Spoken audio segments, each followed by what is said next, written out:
Hello students, welcome to La Excellence. Welcome to the 41st weekly magazine where we'll be covering from 3rd December to 9th December 2017. The essay of the week is actually with respect to zero tolerance to corruption.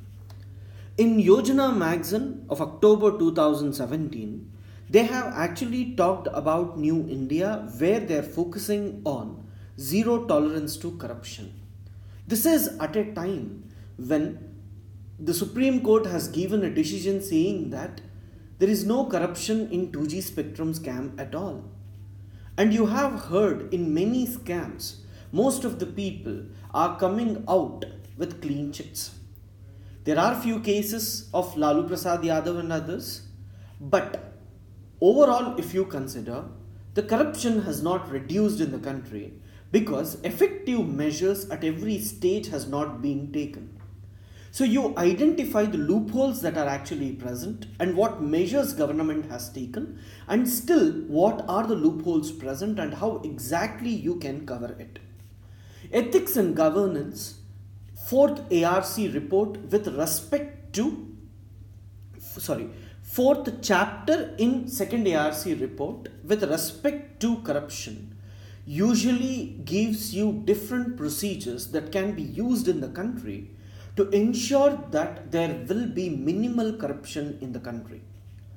There is enough rational arguments, examples that are given from across the world and India to ensure that corruption is reduced. Whenever we talk about corruption, don't talk about the political corruption or bureaucratic corruption alone. You have to talk about corruption at every form, every stage that exists in the society. You may talk about the private corruption as well. You can talk about the corruption which exists in PDS, corruption which exists at every level, panchayats, gram sabha. All this needs to be talked, then only you give that completeness when it comes to corruption. So let us see how exactly you people are going to answer this particular essay. The next important issue is actually with respect to National Green Tribunal. Every year, National Green Tribunal gives some significant judgments when it comes to environment, and UPSC is always interested in asking some geographical question or administrative question with respect to NGT. So it's mandatory for you all to look into this carefully. Last week I had just discussed about the modifications that is allowed in National Green Tribunal so that the functioning of NGT will be successful or will be proper. Now what exactly is the issue that we are talking now? It is with respect to Art of Living event that took place last year on the floodplains of Yamuna river. What is the meaning of it? Whenever the river actually moves or flows. So usually what happens whenever river flows and whenever the level of water in the river due to rainfall or melting of ice increases, the river usually floods the area, and again what happens? This will go down. Now what will be left?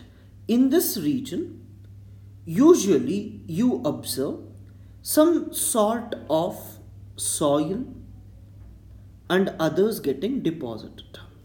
So here what I'm trying to say is simple. River, when it is moving in its valley, sometimes due to increase in the water level, it usually floods in the surrounding region. Whenever they flood, usually we observe that in that region, the soil gets accumulated, and after some time when rainfall reduces or melting of ice reduces, water level reduces. Then the freshly deposited soil is present on either side. This is first concept.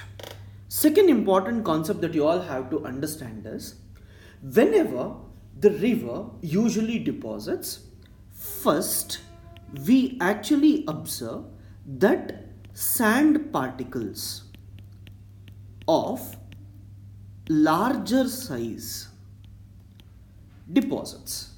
What is the meaning of it?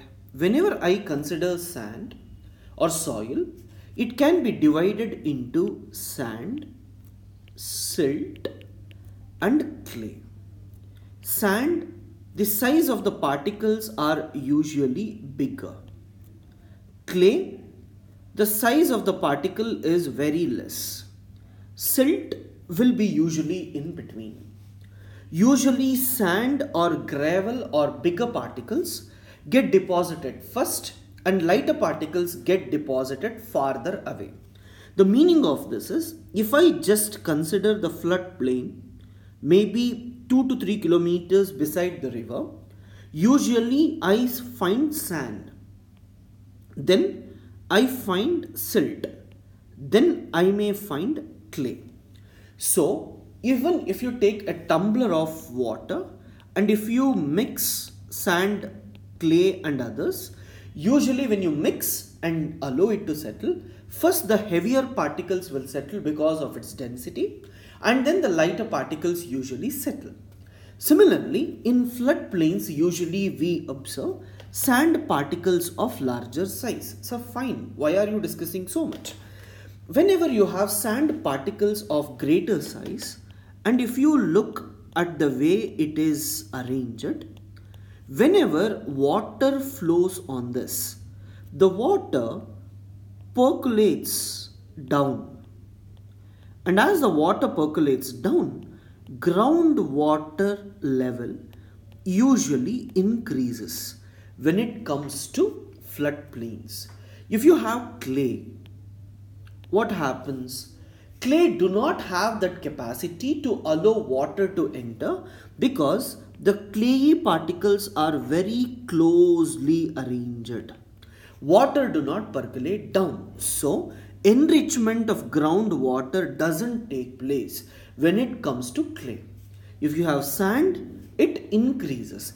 Clay doesn't increase. Second important thing within this, sand is usually weak structure. The meaning of this is, if you actually have sand particles and if you construct building over it, as the sand is of larger particles, its strength is less. As its strength is less, usually the capacity to hold the building is less. If you construct bridges or if you want to construct even a stage on this, it will not sustain. So what this art of living people did, on the Yamuna floodplains, whatever trees, plants and other things were there, they actually cut it. And they wanted to arrange a program where yoga, dance and other things will be performed on mass scale on the Yamuna floodplains. As you are aware, sand is present and any structure on that will be weaker. There was a fear that the floodplain may collapse if all these people dance in one go. To avoid this, what the art of living people did, they usually used clay to fill. They used clay to strengthen the floodplains, and once they used clay, it became strong and they conducted the festival. Now, environmentalists filed a case against them saying that, sir, this clay will not allow the percolation of water or seeping of water through the soil, because of which groundwater will not improve or there will not be increase in groundwater level near this floodplain. So this has led to environmental damage, is what the environmentalists argued. And when such a mass event took place, people came, they threw a lot of garbage and other things. There was no proper cleaning and there was no restoration by using sand or removing clay and other things in this region. So given all these factors, NGT had actually fined rupees 5 crores for the art of living. But art of living rejected by saying that they have not done anything against environment. And if they pay, that will be against their own ethical norms. So because of this, Art of Living did not accept the NGT judgment at all. Now the NGT has said that yes, it is you who have done this. So it's mandatory for you to pay. And if the cost, reclamation cost, is more than 5 crores, then it has to be recovered from Art of Living is what the NGT has said. So it's very, very important for us to understand the environmental concept of this. UPSC may ask you a question with respect to floodplains in detail. So please be careful about it from geography point of view. Now, given this, I want to talk to you about one major concept with respect to environment and ecology. That is polluter pays principle. Whoever pollutes the environment, they should actually pay to the government so that they will not only pay for regenerating the consciousness or regenerating the environment, but they should also pay so that in future, if there is any effect on the people who are being affected in that region, even for them you should pay. So if people are displaced, if animals are displaced, for conservation of it, you may need money. So all this need to be paid. Earlier it was a very simple concept of polluter pay. That is, okay, you have emitted carbon dioxide, you have emitted methyl isocyanide in the Bhopal gas tragedy. So you have to pay for the removal of methyl isocyanide was what we used to talk. But now in the polluter pay principle, you have to pay to the people who are affected as well. So if this happens, the victims of Bhopal gas tragedy or the nuclear reactor disasters wherever it takes place is also important. India, in its 123 agreement with respect to United States of America, had also signed an agreement which clearly said that there should be something called as polluter pays principle. That is, if there is nuclear accidents in the country, and if, say for example, Russia is going for Kudankulam project, then it is mandatory for Russia to pay money not only for the loss of the nuclear reactor and its impact on the environment, but they also have to pay to the people who are affected and long-term impacts as well. You know that due to Hiroshima and Nagasaki bomb blast, even today people are suffering in that region, right? So you have to pay even for the future generations is what they are actually talking about. So these are some of the points that you need to consider whenever you talk about the polluter pay principle as well. Facts with respect to this, when actually it started, and the second important thing, that is we are talking about the Rio conference where exactly this concept was adopted by the people.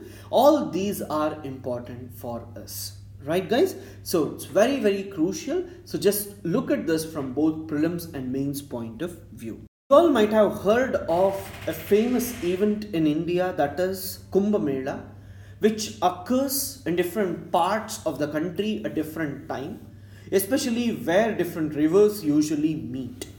You have Allahabad, Haridwar, Ujjain, Nasik and other places where Kumbha Mela is actually safeguarded or is usually conducted every year or once in a while according to certain things. 12 years, 6 years, Ardha Kumbha Mela, many things. Usually once in 1 or 2 years you will be hearing one or the other Kumbha Mela occurring in the country. Now, why is this important? This is important because UNESCO has actually recognized Kumbha Mela as the representative list of intangible cultural heritage of humanity, where they say that this is an indication where it tries to build tolerance among the communities in the world. So it's very, very important for you to look at Kumbha Mela from art and culture point of view. They may ask you prelims based questions about the UNESCO list of intangible heritage culture as well. So just go through these factual details, that's more than enough. Nothing much to explain in this area.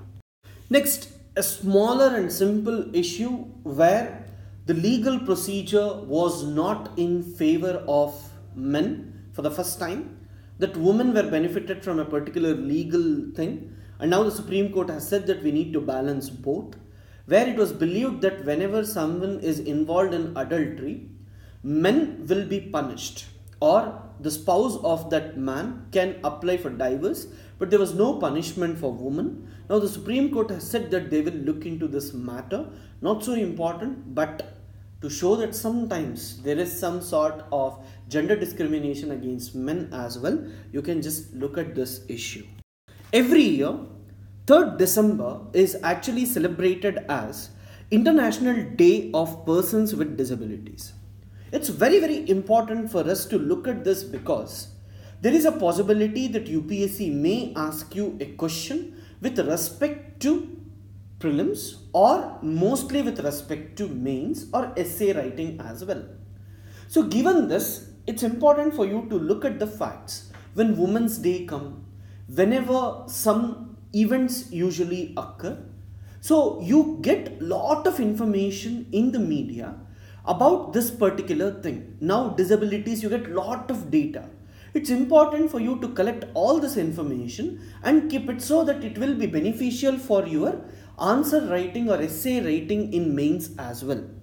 So some such points, if you want to ask me, is with respect to this, the invisible minority, where we need to say that it is almost around 15.3% of the world population who are usually affected with some kind of disability. In India, according to Census 2011, 2.21% of the population have disabilities. So these two are very important for you. Then efforts for the welfare of persons with disabilities. So United Nations Convention is there for persons with disabilities, and sustainable development, when you are looking at SDGs, they also look to create some sort of environment which is easy for the disabled people to live happily. Sendai framework for disaster reduction also talks about what needs to be done if there is disaster and how exactly it has to be friendly to the disabled people as well. Then it is also important for you to look at the Charter on Inclusion of Persons with Disabilities in Humanitarian Action. And when it comes to India, Accessible India campaign is being launched, where the campaign is mostly focusing on the disabled. So all this is very important for us to look when it comes to persons with disability. Union Ministry has actually launched this crime reports, where it has given in detail what are the crimes that have been reported across the country in different states. And also there is a remarkable increase in the growth of cyber crime, especially once Digital India or other campaigns are moving. And this shows us clearly that there is a need for us to ensure that the cyber crimes is reduced in the country, or measures need to be taken, or a strict law has to be enforced. So for that you need to talk about this. Mumbai followed by Bengaluru is usually affected by cyber crimes, and if this increases, then the services sector in the country may also be affected. And then when we talk about crimes, normal crimes, UP and Delhi has reported the highest. Human trafficking is more in West Bengal, and we know that whether it is Nepal or Bangladesh, it is usually associated with lot of trafficking, and that implication is there in West Bengal as well. Haryana has the lowest sex ratio in the country, and it is seen that the sex determination tests are also increased, or cases of this violation are also present in Haryana. This is a clear indication whenever you are writing about the gender discrimination or female feticide or something. This is very important. Uttar Pradesh had the highest number of crimes against women, and Odisha had no crime against foreigners at all. So as I told you, all these factual data is very important for you whenever you are talking about the crime. And relatedly, you can give this. According to 2016 Union Ministry of Crime report clearly says that cyber crime has actually increased in the country. But unfortunately, we don't have proper cyber law. So that needs to be brought in, is what you have to discuss. I have already talked about United Nations Convention Against Torture, which India has not yet ratified. So that needs to be ratified and implemented in the country, is what majority of the people are talking about. Last week we actually saw this in detail, so I don't want to spend much time. Just go through it for revision once. So we will be having our connectivity with Russia through a separate route called as International North-South Transport Corridor. There is already a North-South Transport Corridor that exists, which connects Russia to India, but this is a sea route and this is an old route. I'll just show you that. You can observe here from the St. Petersburg, it enters into Baltic Sea. From there, it crosses through English Channel and it comes through Strait of Gibraltar, enters into Mediterranean Sea, crosses Suez Canal, Babel Mandap, and then comes straight till Mumbai. This is called as Old North-South Transport Corridor, and this is one of the longest route as well. So there is another possibility where India, with the help of Iran, is now trying to connect Russia to Arabian Sea, and from there it is planning to connect it with India. How exactly is that possible? For this, you should actually observe from St. Petersburg to Moscow, and from there you can go to Kazakhstan or Caspian Sea, Azerbaijan, then Iran, Bandar Abbas is there, or you can use Chabba Port. From there you will reach to Persian Gulf, and from there you can actually come to India. So can you see this?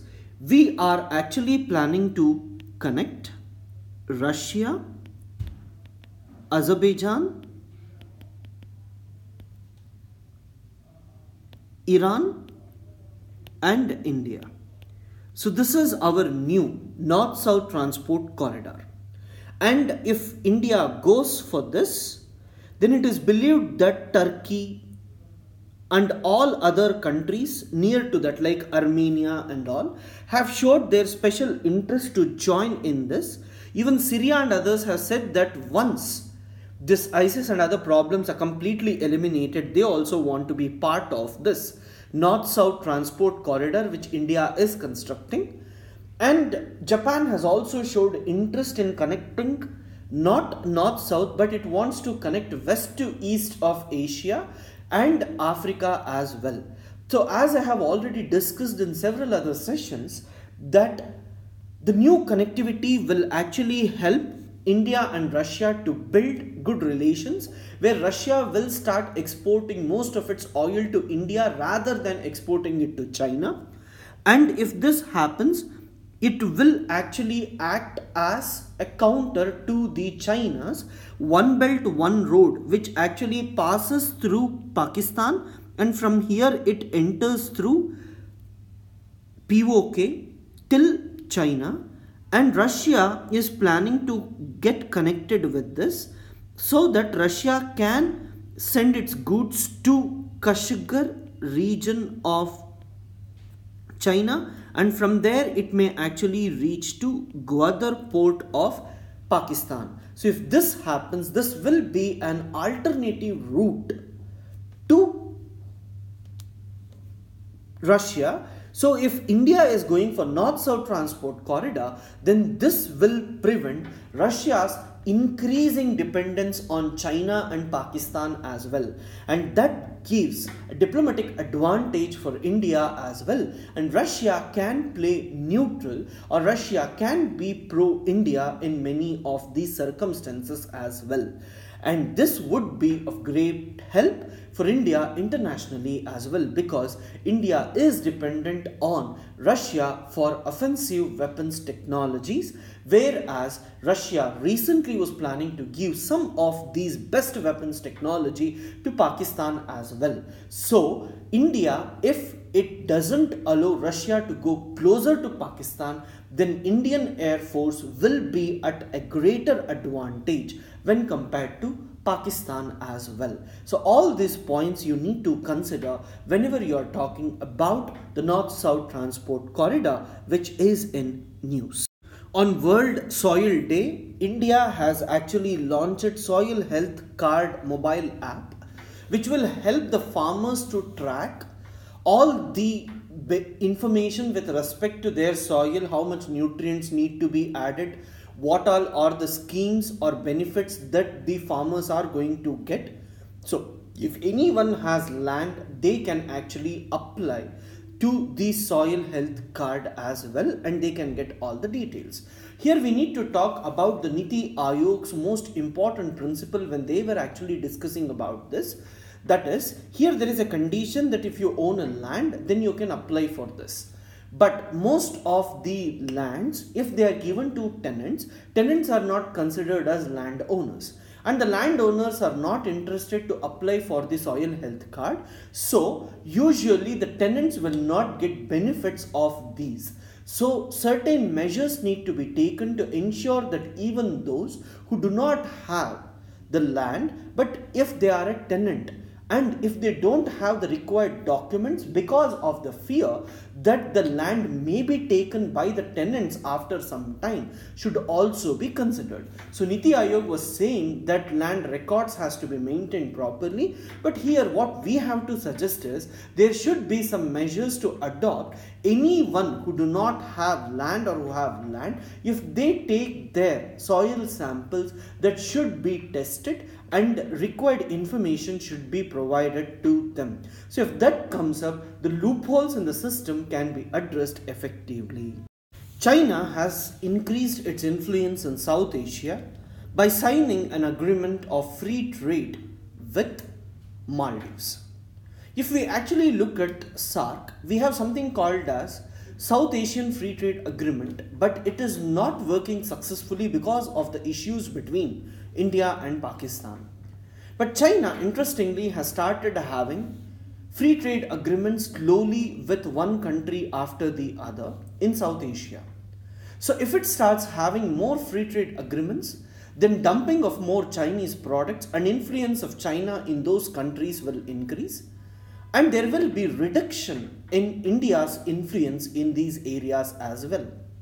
Today, India is one of the largest exporter of goods to Maldives, but if this continues over a period of time, China can replace India successfully.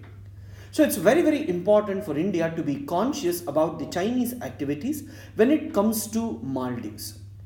China has already constructed some islands. It has also started constructing a friendship bridge which connects the airport of Maldives with the capital city.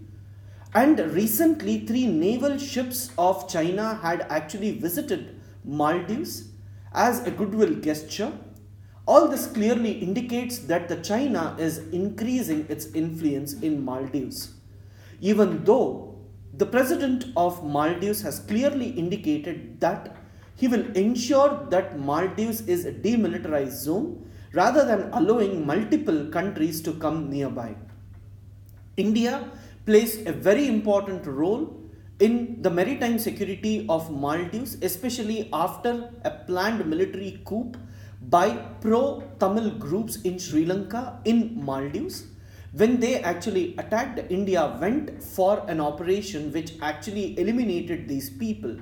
And after that, we usually observe there is very good relations between India and Maldives, and India is taking care of the maritime security of Maldives. But if Chinese influence increases, there is a possibility that China may plan to take over India. And given the political environment in Maldives, where different political parties behave differently, where recently the most loyal person of India in Maldives, Nasheed actually went and he was present when the Chinese naval ships actually visited.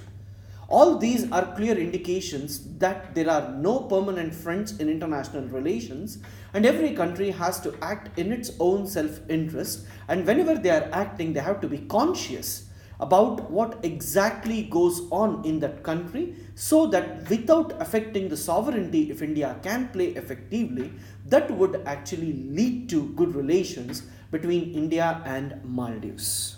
An example that you can actually quote when it comes to gender discrimination and the role of courts in this is with respect to a religious debate where a Parsi woman was not allowed to do prayers just because she was or she has married to a person outside her own religion or caste. So what is the meaning of it? If you are a Hindu and if you marry a Parsi or if you marry a Muslim, then you are not allowed to live as Hindu or you cannot perform your prayers, which is violative of the fundamental rights. So the Supreme Court has clearly said that if a woman marries a person, that doesn't mean that she has mortgaged herself to that person. She is still independent and she has all the rights. And her fundamental rights will be guaranteed by the Constitution even after the marriage is what the Supreme Court has clearly given indication to. So from essays or from gender discrimination point of view, this can be a very good example, and whenever you are fighting against the patriarchal societies, from feminist point of view, this will be a very good example to quote. Recently, 2 members of Rajya Sabha were actually defected or disqualified because they actually attended rallies of the opposition parties. And they were supporting opposition parties in every form rather than supporting the party within which they were part of. So this has actually led to expulsion of the people from the Rajya Sabha on the basis of anti-defection. But according to anti-defection, only if the members have disobeyed the party directives, especially if they did not vote or abstain from voting from a party's whip. What is the meaning of this?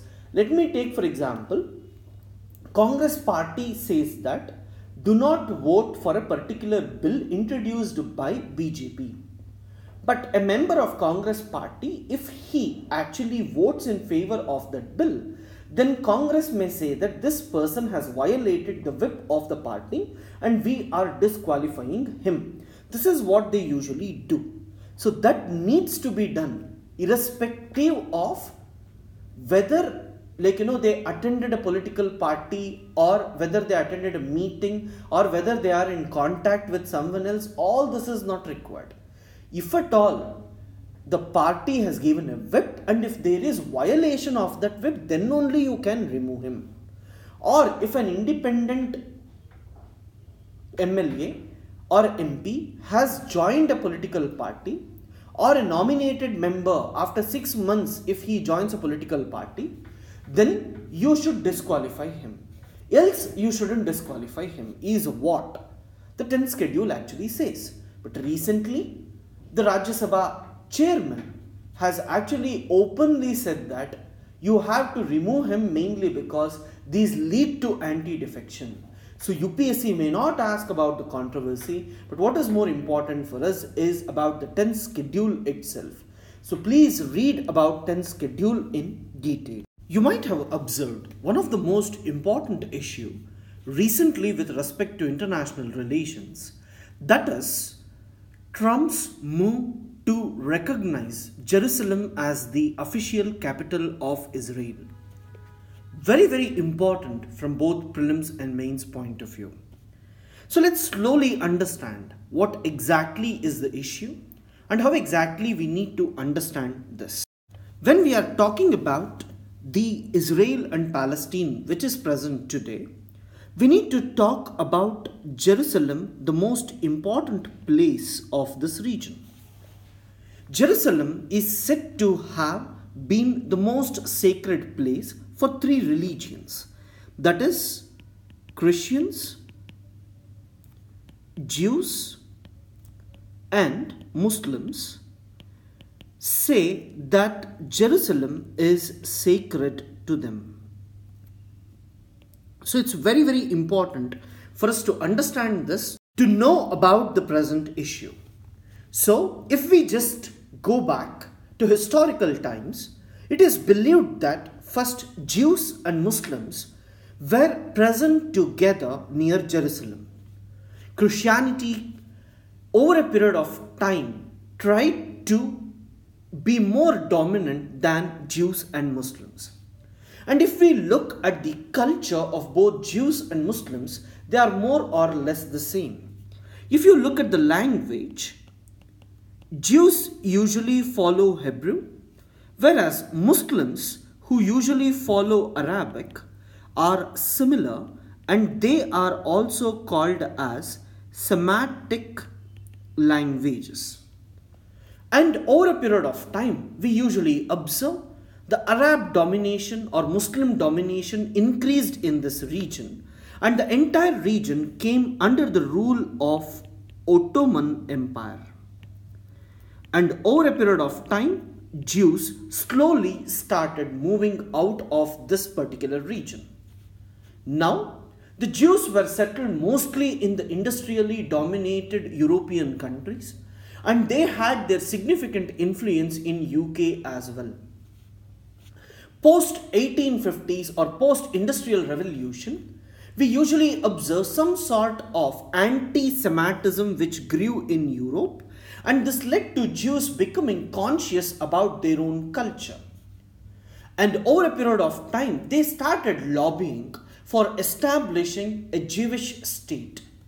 When asked where you want to establish the Jewish state, Israel people or Jewish people agreed to have their Jewish state or their home state near to Jerusalem. And this part of the world was under the control of Ottoman Empire. Now, First World War actually started, and during that, once the Ottoman Empire was successfully defeated by the Britishers, there was Balfour Declaration where Jews through their lobbying insisted to have a Jewish state closer to this. And the Britishers said that over a period of time they would be willing to establish a Jewish state closer to Jerusalem. And when we look at the Ottoman Empire, which got disintegrated during this period, the Ottoman Empire can be divided into two. The northern part of the Ottoman Empire came under the control of France, and the southern part was actually under the control of Britain.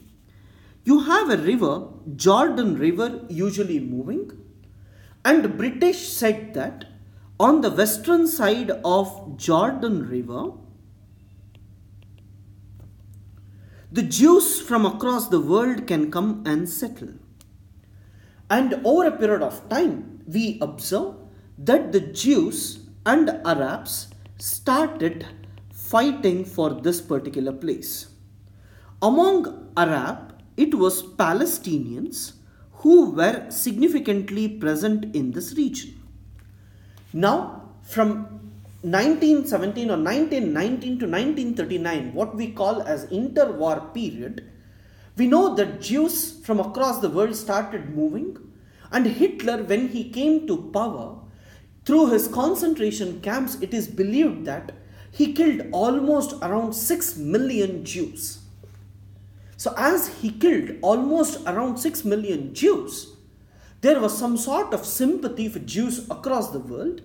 Immediately after Second World War, United Nations actually said that the region to the western side of Jordan River should be divided into two countries. One is Israel, the other one is Palestine, and Jerusalem should be the capital. And Jerusalem was actually divided into two. Western Jerusalem under Israel and Eastern Jerusalem under Palestine. But immediately after Israel declared that it is independent, all the Arab countries, they started attacking Israel from all sides. Again, there were multiple wars. Over a period of time, we usually observe that this entire Jerusalem was captured by Israel. And Israel requests the world to consider Jerusalem as the capital of Israel. But the world community is conscious about the United Nations resolution, which clearly says that West Jerusalem should be under the control of Israel and East Jerusalem should be under the control of Palestine, has said that this occupation of Israel in the eastern part of Jerusalem is illegal. And it has said that it is illegal occupation of Jerusalem. So, it is very, very important for the world not to recognize Jerusalem as the capital of Israel. So the world community said that we will have our diplomatic things in Tel Aviv. Many US presidents earlier had promised to get votes and money from Jewish lobby. They have said that they will recognize Jerusalem as the official capital, including Obama has said this. But no one has implemented it because it is against United Nations resolution. But the Trump administration has decided to go against it, and they have declared that they would be recognizing Jerusalem as the official capital, and they will be shifting their embassy from Tel Aviv to Jerusalem. So if this happens, then over a period of time, several other countries may also recognize it. You know that recently in United Nations, there was a resolution where 14 countries said out of 15, even in the Security Council, has clearly said that they are not going to support Jerusalem being the capital, but still Trump administration said that yes, we are going to recognize, and they clearly said to the world that we will be watching who is going to support us or not. Many people said that India may abstain, but India has taken a conscious effort to stand by the world, where it is standing along with 183 countries by not recognizing Jerusalem as the official capital. Because India has clearly said that India recognizes two-state policy which United Nations has agreed, where one part should be Israel and the other part has to be Palestine. And if India is sticking for this two-state policy, then Jerusalem should be divided between both these. And India has officially declared, even during the Modi government regime, that India confirms the two-state policy of Israel and Palestine in the region. Right? So this is important for us. The question may be asked in international relations, the question may be asked in world history, so please be prepared about these two as well. One important information with respect to RTI, where the CIC, Chief Information Commissioner, had actually said that all ministers come under public authorities and they should have their own websites, and they should have some staff who will help them in giving information whenever people raise for RTI or information for the departments or the work of the ministers. But the Delhi High Court has clearly said that they do not come under RTI. If their departments or if their offices or if their ministries come, in the ministries already there are people, so you can ask information with respect to them, but not the personal work of the ministers, is what the High Court has said. So from this it is clear that the ministers are actually not under the control of RTI.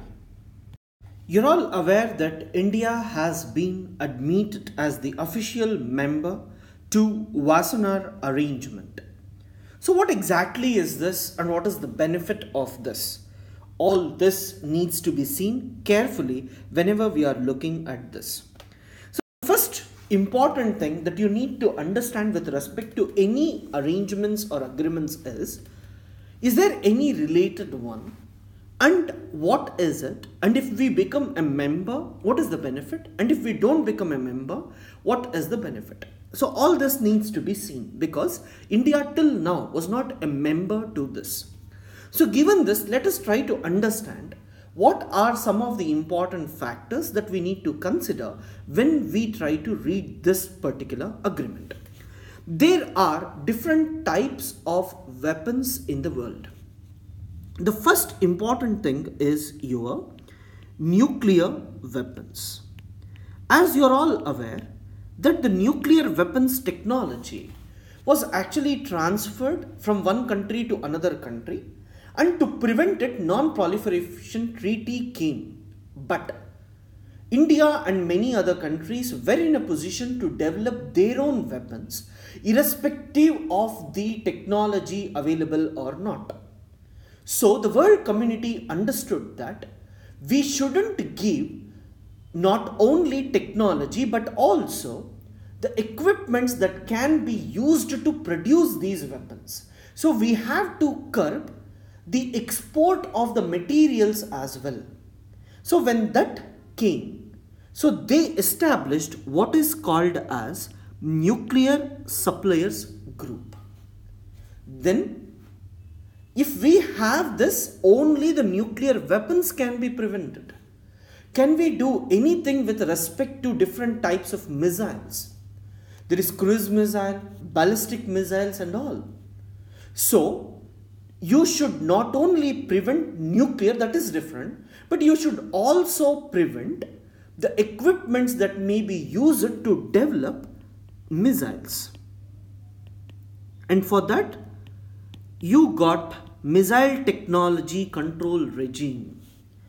And you have Hague Code of Conduct as well, but Missile Technology Control Regime is very, very important, which actually put ban on exporting technology beyond 300 kilometers, which can carry a weight of 500 kgs or above, to any country which has not signed this agreement. Now, if India has become part of this, India can get access to the technologies beyond this range. And last year, India became member of this, and Russia has given BrahMos technology which is beyond this range to India.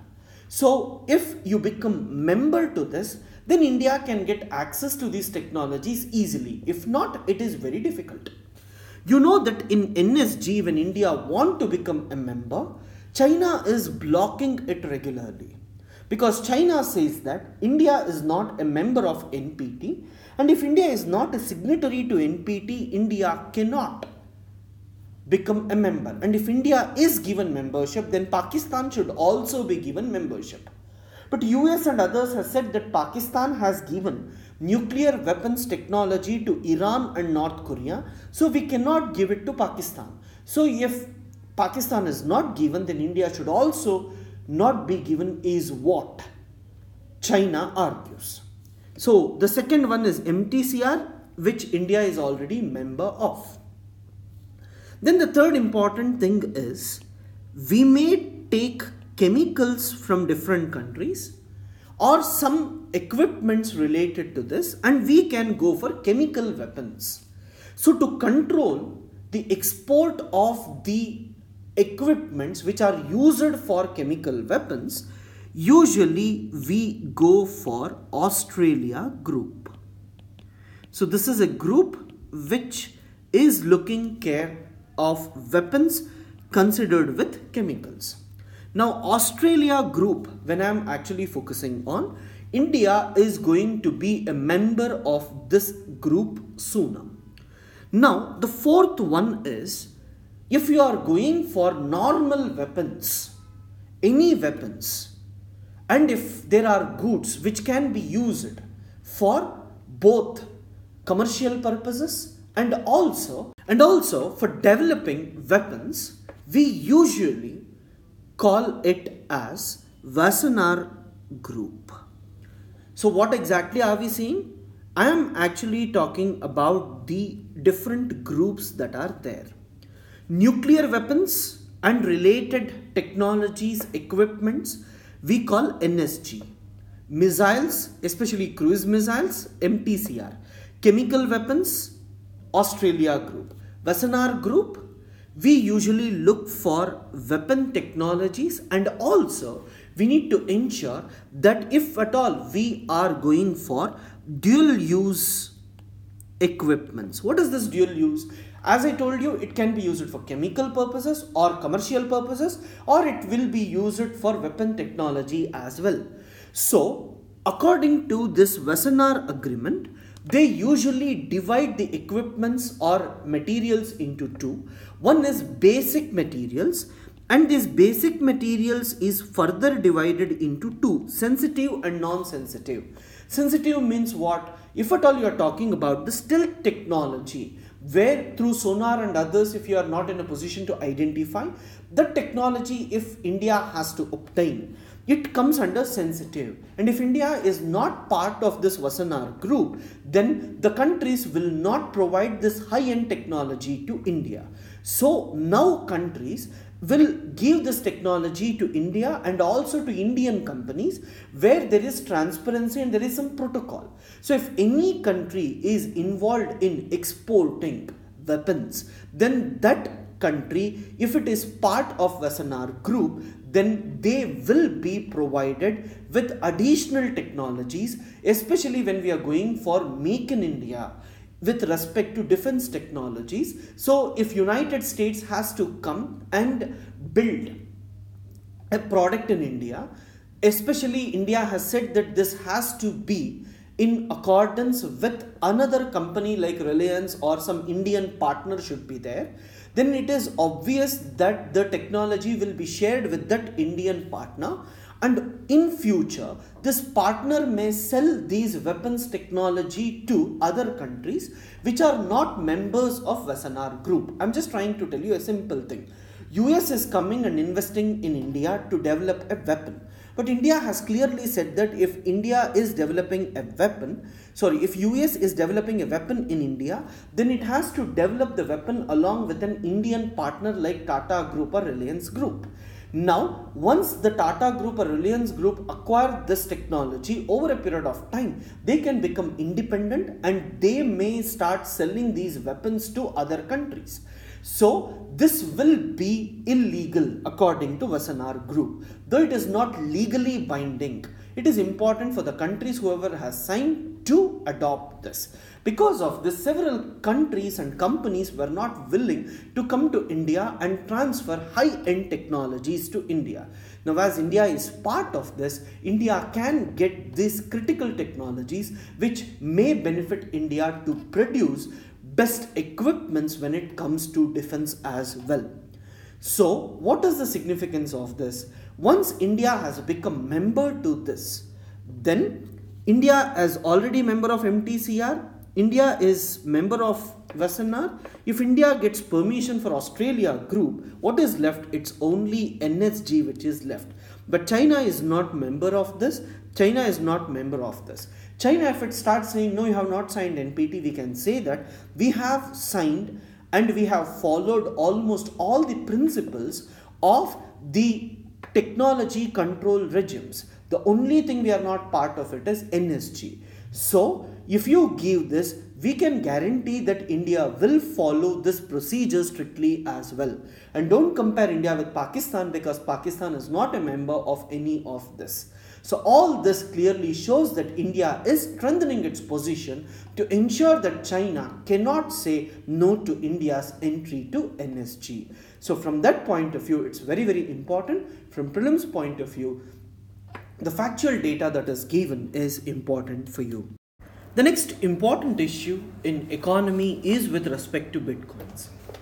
As you're all aware, you're listening to a lot of news and information with respect to bitcoins, and several students have asked, what exactly is this and how exactly does this work? So before entering into the issue alone, let us understand how bitcoins usually work.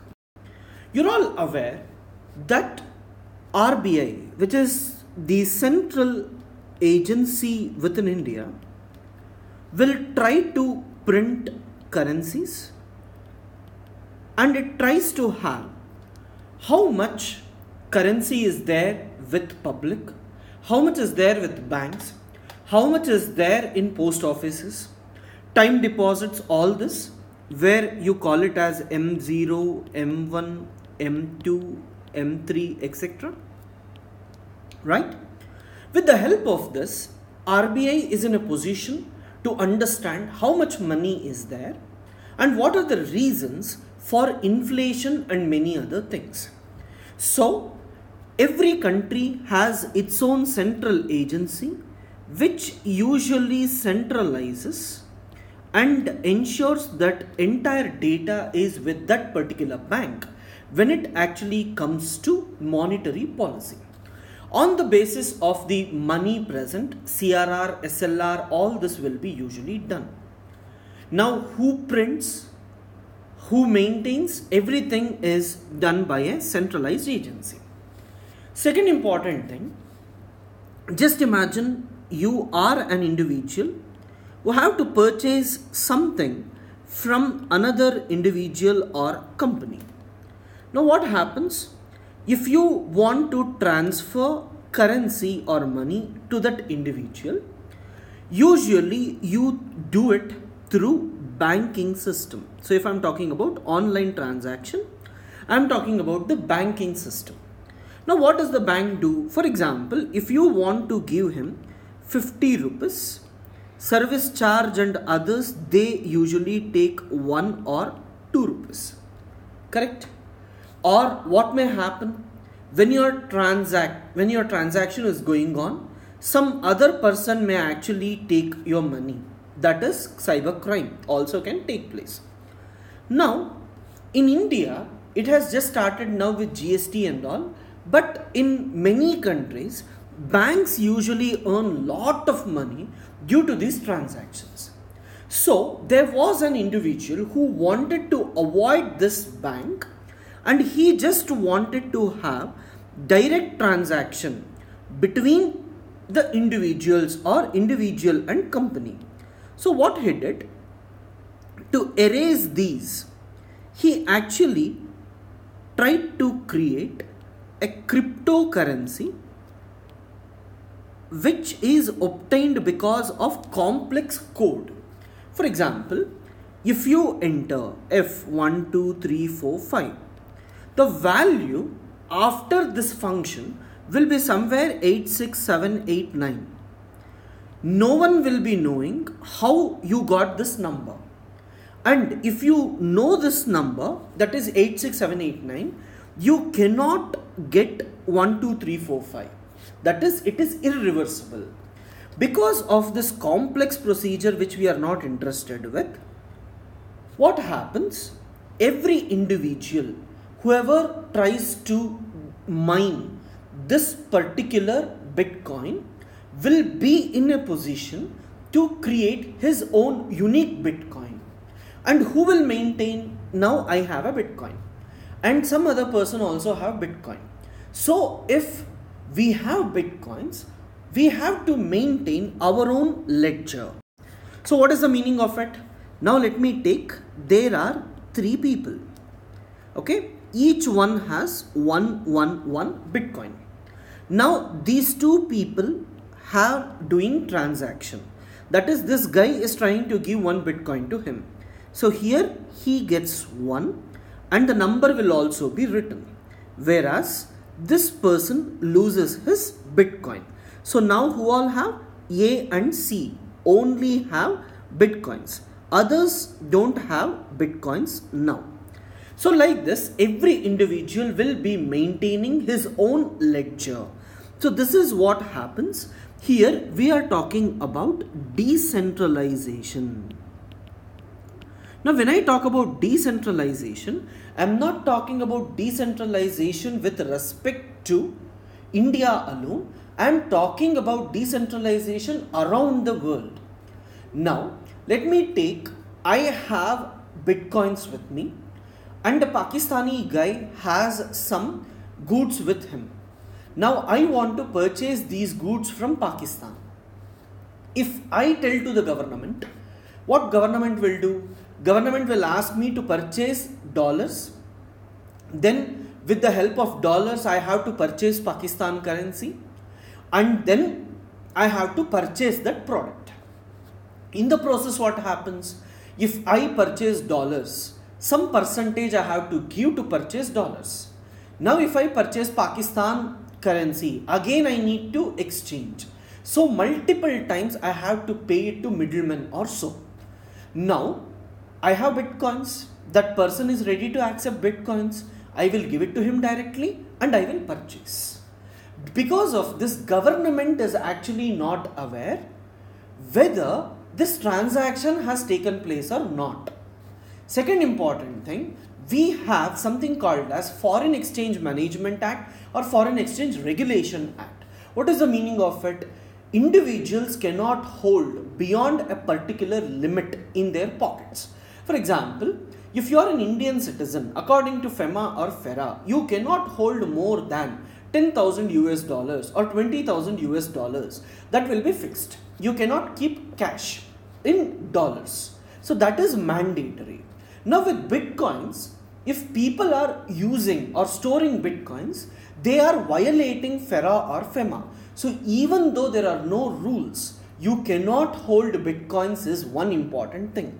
Second important thing, if it is used to prevent the taxes or so, to some extent it's fine. But if this money is used for drugs and other things, it's very, very difficult. Then if it is used for terrorism and all, it leads to terror funding or terror financing. We need to be careful there as well. Some coins for ATM and others have come. But most importantly, we will be seeing online transaction of this. Remember, if an individual has to produce new bitcoins, then he has to solve complex mathematical formulas. Once he solves it, then he will get this bitcoin, and that bitcoin he will be the owner. Now that one bitcoin will be equal to some dollars or some currency. You can exchange or you can give it on the basis of that value. For example, in 2013-14, if you see, usually the bitcoin value was $200. Today the bitcoin value is $936. Why? The demand for it is increasing as it's a global currency. Whenever demand increases, for example, you take dollars or so, if the dollar rate increases like this, either RBI or the US Reserve Bank will try to ensure that they will print more so that the value reduces. But here, no one is aware. Let me just take a situation. I have one bitcoin. Earlier, I used to get 200. Now I am getting 936. Why will I produce more? I too want the demand to increase so that the value of my bitcoins increases. Whenever the value of my bitcoins increases, then the demand for it, as it increases, it will also give me more money. So what is more important for me? I need to understand that I am nowhere interested to reduce the values. So Bitcoin, no one will be willing to reduce. Due to this, sometimes whenever the value reduces, it will help exporters. Whenever value increases, it will affect exporters.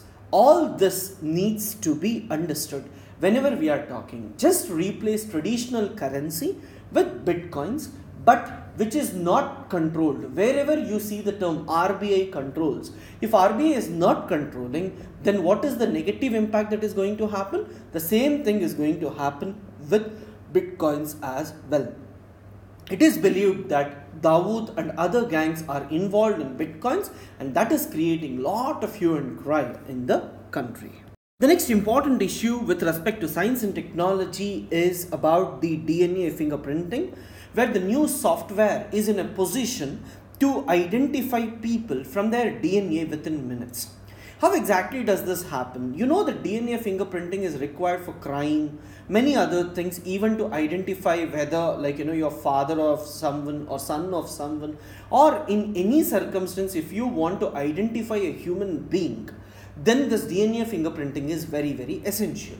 Now let me just take steps that are usually used. First important thing is, if you just get like one or two DNA samples, let me take, you got some 3 DNA samples, just 3 DNA samples just from one drop of blood. I got this. Now what I'll do, now I will try to multiply this so that there will be multiple DNAs like this. After this, I will try to use enzyme. So what the enzyme does, if I have a DNA, the enzyme cuts at multiple places. So it becomes like this. This is unique to every individual. So with close relatives like parents, siblings, this can be usually seen.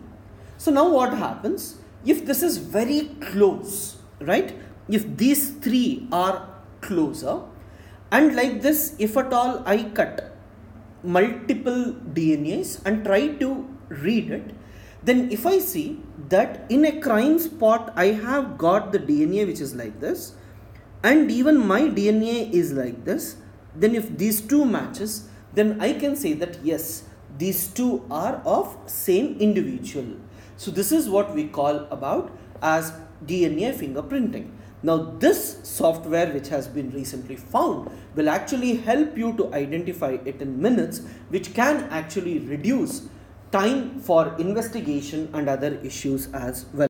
China has actually asked for market economy status, and WTO has already granted market economy status to China. According to this, what happens?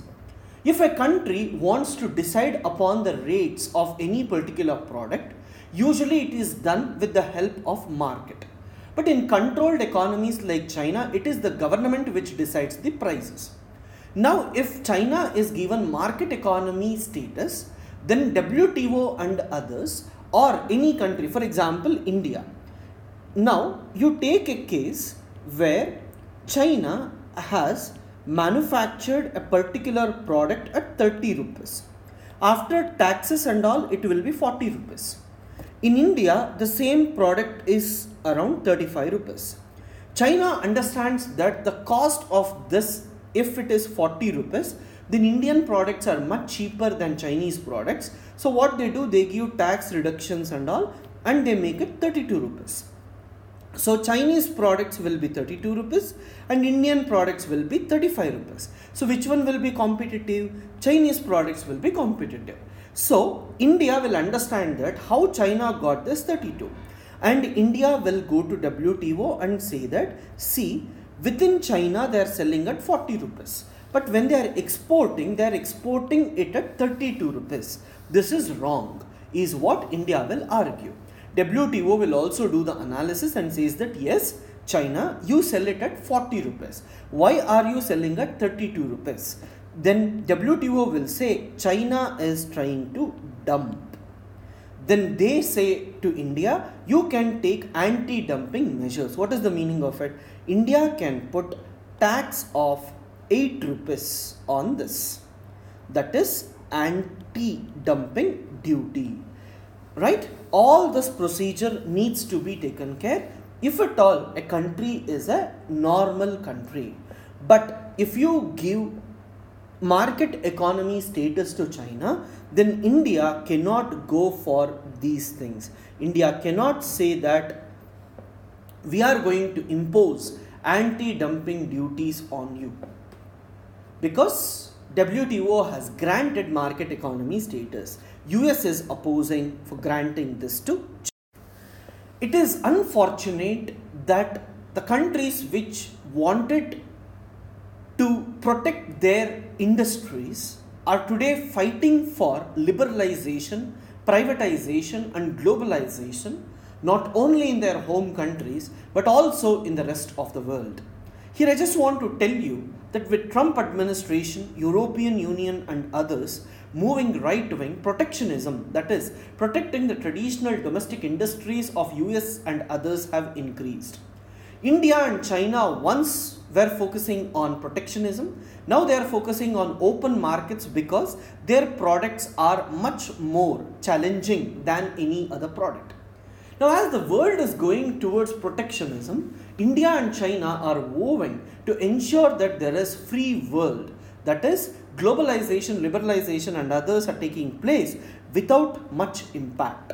So, this is unfortunate situation where the developing countries are requesting for globalization, whereas developed countries is focusing on protectionism. Here we need to recollect the theory of Latin America, which talks about economic dependence theory, which says that the core or developed countries will be at the center and developing countries and least developed countries will be at the periphery, and developing or least developed countries cannot do anything. It's only developed countries which decide how the world economy has to move towards.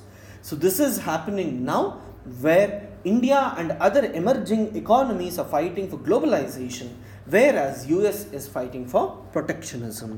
Graphene. In nanotechnology, you will come across a particular terminology called as graphene, which is very much effectively used to charge the particles or to use nanotechnology in medicine, and if possible you can use nanotechnology in operations and many other things.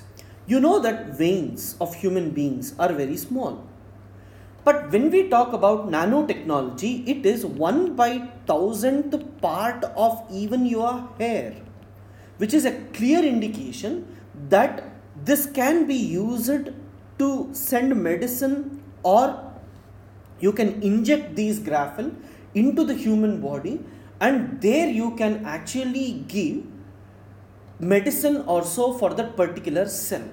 Nanotechnology has many benefits. I'm not going to go in detail, but graphene is very, very important for you. So when we talk about graphene, can you see this small area? If we join millions of this, we get graphite. Only one part of it is graphene, and this is having a capacity of good conductor, and as it is good conductor, you can have small batteries, and in the small batteries the graphites or graphenes will be arranged in such a way that charging and others are very much easy. So we are actually looking at nanotechnology based products in future, which reduces the space, but at the same time it ensures that it has more capacity than the traditional one. So all these are important for us. There is an European Union satellite which is actually dedicated to analyze air pollution, and it is called as Sentinel-5P. Recently, it has sent images about Delhi air pollution, Bihar air pollution and others, where it has clearly shown that air pollution is maximum in Delhi, which is an urban pollution. In Bihar and other places where plains are there, because of thermal power plants, certain amount of air pollution is present in this region as well. When winters come, this may have huge impact, and this we have already seen. So my request to you is to read about Sentinel-5P. They may ask you, it is used for what? So you need to talk about global air pollution. Very, very important. So prelims based question, Sentinel-5P is used for what? You may get confused about climate change and global air pollution. It is global air pollution, not only specific to climate change. Akash is India's surface to air missile, which is successfully test fired recently, and all this one after the other, BrahMos, Akash and all are trying to give us whatever is required to fight against the enemy countries, and India is developing both offensive and defensive technologies to ensure that the territory is integrated or territory is protected. Factual information with respect to these are provided, so I don't want to spend more time with that. Now, Rajnath Singh has clearly said that they are going for border protection grid in almost all the border states to prevent illegal migration and others. In internal security, you have the most important topic, that is border management, where every border, whether it is Pakistan, Nepal, Bhutan, China, Bangladesh, Myanmar, you have one or the other issues. It may be with respect to Rohingya refugees, or it may be with respect to fake currencies, with respect to crime. I was just talking about human trafficking near West Bengal. All this, if we have to read one after the other, it is very, very important for us to understand that border guarding or border management is very, very important. India, with the help of Israel and many other countries, are trying to develop best borders so that whether you have fencing, that is physical barriers, or non-physical barriers, we are in a position to protect our country. So if you have to know about these in detail, then we need to look into the border problems and border management as well, which we have already seen with respect to internal security. So I have given certain facts like which is the longest border and what are the common problems associated with it. And this box where we are actually talking about the border protection grid, you may actually use it for border management topic of internal security. So just read it, factual information, nothing much to worry about. So guys, thanks for watching. For magazine, please log on to laex.in/testprep, and we are also starting prelims and mains test series separately. If you want to enroll for this, you can log on to this and try to understand what are the programs that are actually present, right? The cost of the product is minimal to ensure that more number of students will be benefited. Second important thing I want you to say is prelims is more about practicing more questions. So just try to write as many as possible. Thank you guys. Thanks for watching.